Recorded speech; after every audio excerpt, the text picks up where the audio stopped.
Hey there guys, how's it going? So I've got quite a few videos to make. There's quite a few fights that I want to break down.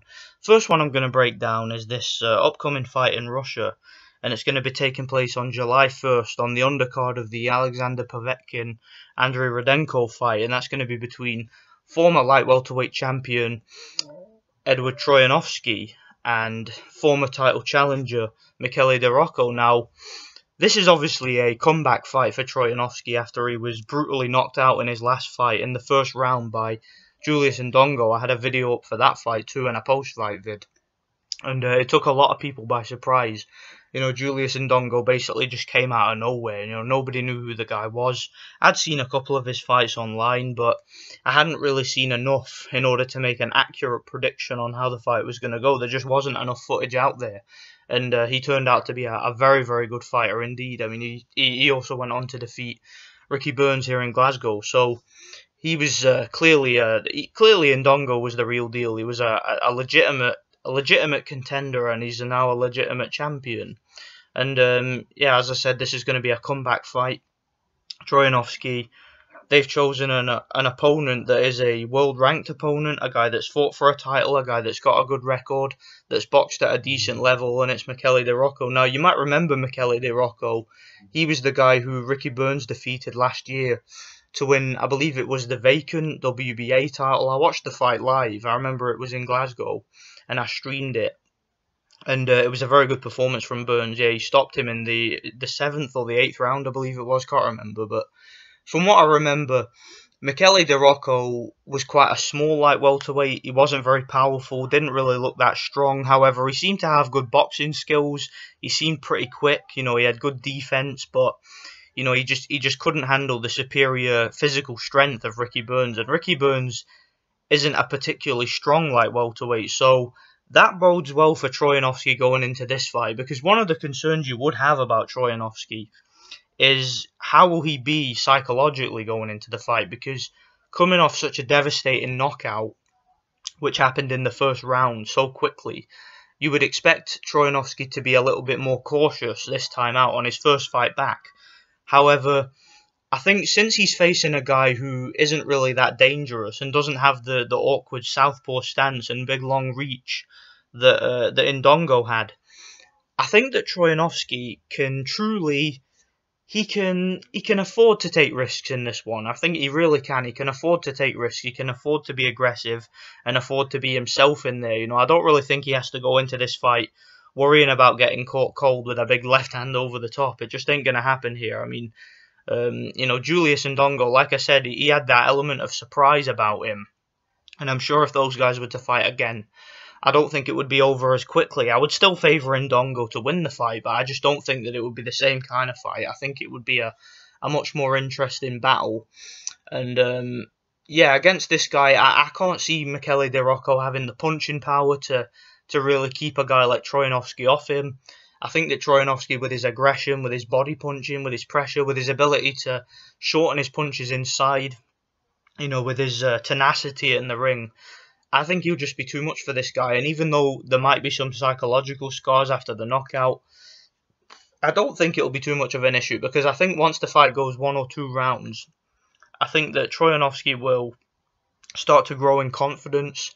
I think he'll start to pick up the pace, and I think he'll feel a few punches from this guy, and he'll realise that this guy isn't really a puncher, and he'll walk him down. Now, Michele Di Rocco also lost several years ago to Giuseppe Lowry. Now, I remember Giuseppe Lowry quite well. I remember watching him fight Ricky Hatton. He got destroyed by Ricky Hatton. He also got knocked out cold by Paul McCloskey. That was another fighter that I used to watch from Northern Ireland. So, and Giuseppe Lowry, you know, he's one of these guys that's just been around for years. You know, he's a European level fighter, and he was able to defeat Michele Di Rocco too.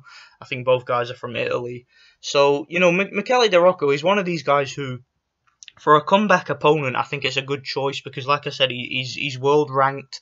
He has a very nice looking record with only 2 defeats and around 40 wins, something like that. I haven't actually looked at his record. I'm just thinking off the top of my head here. I remember hearing his record when he fought Ricky Burns. It was something like that. So, yeah, it's a guy with a good-looking record, you know, with a world ranking, and it doesn't really pose too much of a threat but is a decent boxer and a commendable boxer. So I think this is a good fight. I'm looking forward to it.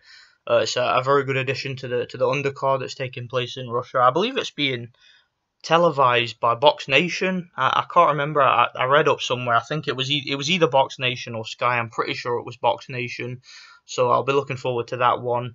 I'm gonna predict a mid to late stoppage victory for Eduard Troyanovsky. Probably like from the 4th round to the 9th round, something like that. I don't know. I don't know. I don't usually pick a round, but I can see it being a stoppage, and I can see Eduard Troyanovsky walking him down and breaking him down and getting the stoppage. Now, if there are psychological scars there, and if he, kind of goes into his shell first time he gets hit, which is possible, then obviously this prediction could be completely blown out of the water. I mean, if he's really that shaken up badly from the knockout, we just have to wait and see. We don't know. Okay, that's why I like doing videos like this, because there's a certain amount of uncertainty, and I say that a lot on here because a lot of the fights I talk about are uncertain, and I think that, like I said, with him coming back from the 1st round knockout, it's just so uncertain how he's going to look. It'll all depend on that 1st round, if he's able to warm up and kind of get a feel for it again. Just being in the ring again and trying to get through that 1st round. It all falls on that 1st round, is what I'm basically trying to say.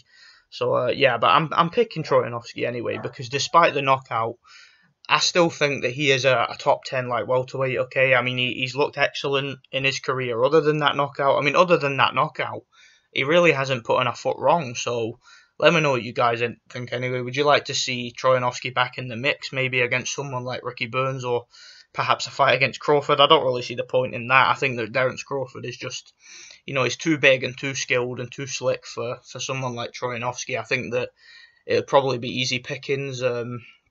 An interesting fight would be a fight against Viktor Postol, but I'd probably favour Viktor Postol in that fight too, because I think there's a significant size difference there, and it would really depend on whether or not Viktor Postol was allowed to get away with his leaning tactics, because the leaning, I think, I've always said in previous videos that Viktor Postol is a guy who is heavily reliant on the leaning. I think he was kind of inspired by Vladimir Klitschko in the latter part of his career with the leaning tactics, and I think he kind of took that on board, as you'll see from many of his fights, particularly the Matisse fight. And I think that if he was allowed to do that against Troyanovsky, he'd probably beat him comfortably. However, if the fight was in Russia, I'm sure that they'd have a referee that wouldn't allow that. But I don't know. Let me know what you guys think. I think that would be an interesting fight that I'd like to see. But obviously he's got to get past this dude first. So let me know what you guys think anyway. And thanks for watching.